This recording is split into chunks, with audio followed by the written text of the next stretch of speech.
This is the practice test for ratios, proportions, and percents.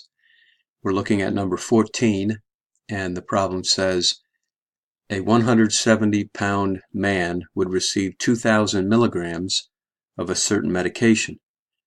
How many milligrams should a 210-pound man receive?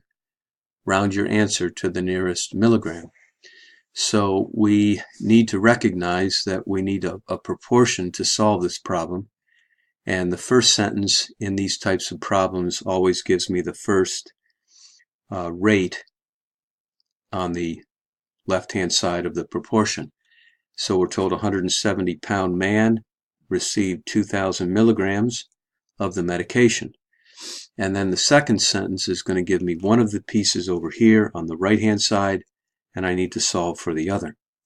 And we are given a 200-pound man, and so the 200-pound man would go on the top, and we are asked to find the number of milligrams.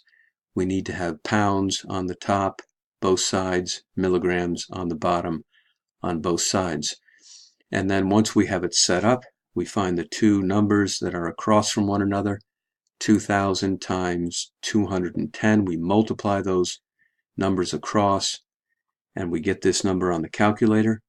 And then we always divide by the leftover number. And this is what you should get on your calculator. And we're asked to round the answer to the nearest milligram.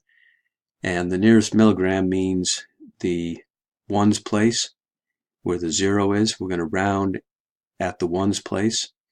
And so we look to the right, and the digit is 5. So because it's 5 or greater, the 0 is rounded up to a 1. And our answer is 2,471 milligrams. And it makes sense in our problem, because if a 170-pound man receives 2,000, then a 210-pound man, a larger man, should receive more, and that's what we find in the answer.